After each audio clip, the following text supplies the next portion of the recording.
Hello and welcome to another episode of Parker's Previews powered by The Hammer.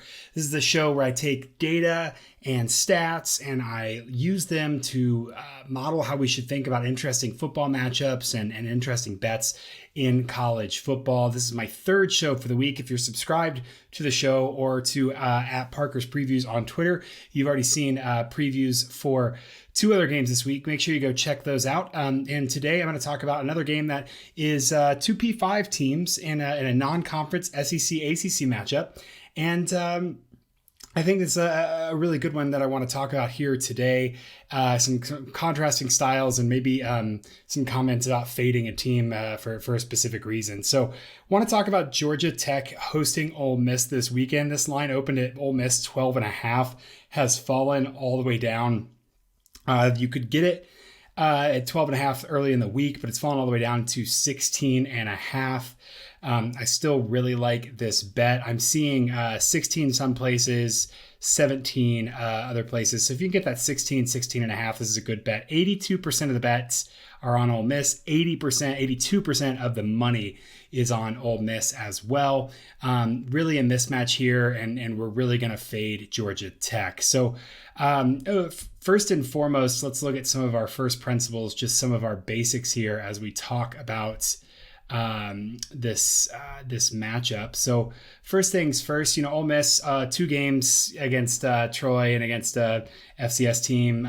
Georgia Tech obviously played Clemson and then hasn't looked super good overall generally, but Ole Miss is 14th in raw EPA per play. They've got a really potent offense. They're 17th on offense, and their defense has been taking care of work here. Obviously, they're a little bit of portal masters this offseason with how much talent Lane Kiffin's brought in, but a really balanced team, 17th, 24 in EPA per play. Georgia Tech, on the other hand, just beat a bad Western Carolina team 35-17 last week. 121 in the EPA margin and 112th on offense, 124th on defense. So not exactly a good offense here for Georgia Tech. Not really what you're going to expect to see a lot of points out of, and not a team that you're really, think is any kind of lurking for big play potential that could ruin this big total with some kind of backdoor cover. If you look at Georgia Tech last week, specifically against Western Carolina, they were only 5-11 on third down, so not a huge kind of mismatch there, but only 17 pass plays compared to 34 rushes. They rushed for 7.1 yards per rush.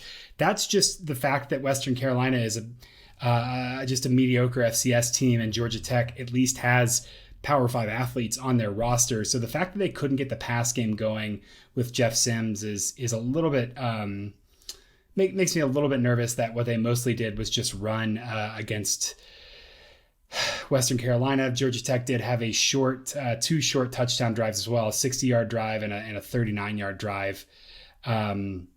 They couldn't capitalize. Jeff Sims threw an interception when they had the 1st and 10 inside the in plus territory in Western Carolina territory. And then another one, they had 1st and 10 at a Western Carolina 12 and couldn't score. So Georgia Tech definitely got some opportunities on defense and special teams against an FCS team last week. They look really, really bad here. I think that my numbers have them projected at 18 points. That seems like a little much for what they're going to be able to do against a sneakily decent Ole Miss defense.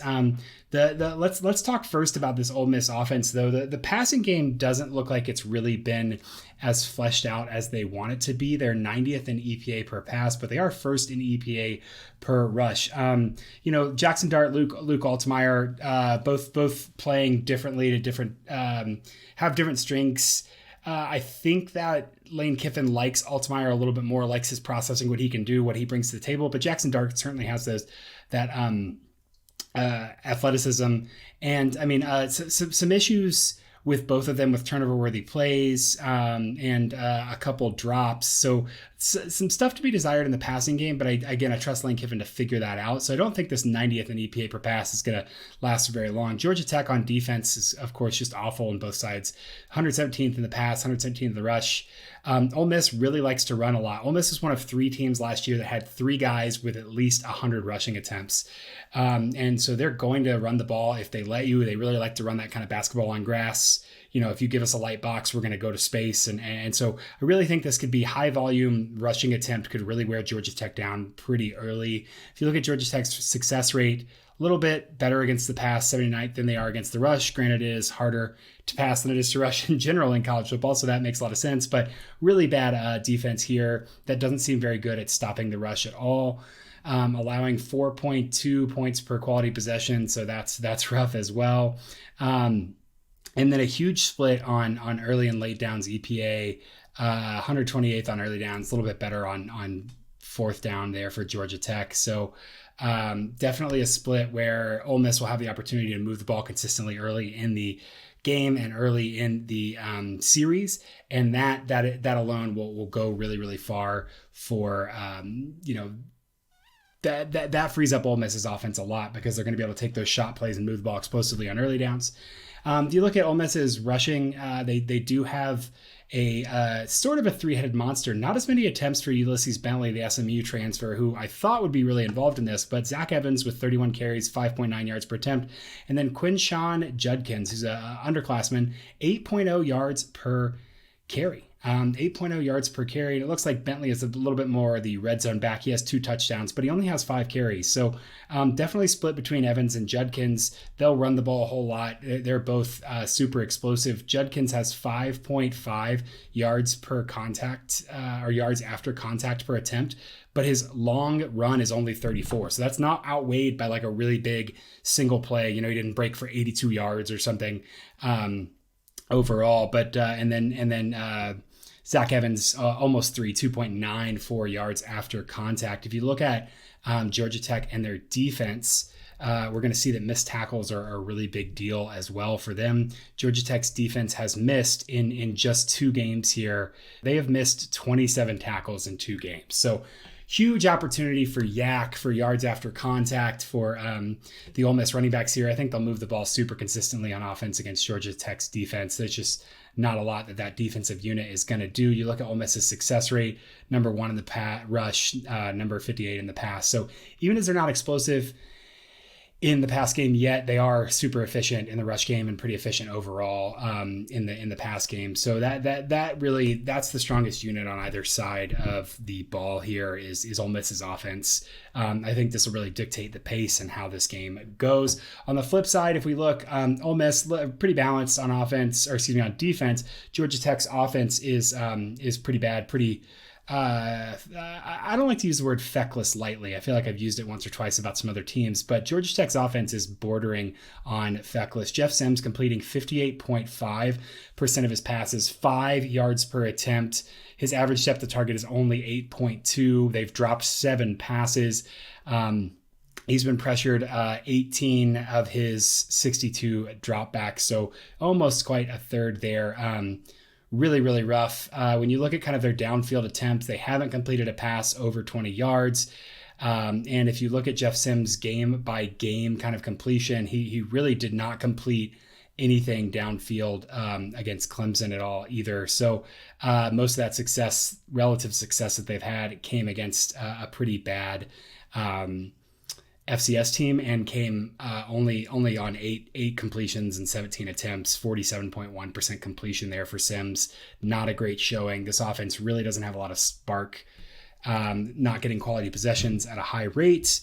And again, early downs, digging themselves as big a hole as anyone on early downs. One thing I like to look at is just, in the receiving, are they spreading the targets around? Is there a guy who they're getting the ball to consistently? And if you look at Georgia Tech's receivers, overall, Nate McCollum has 10 targets, EJ Jenkins has 8, Malachi Carter has 7.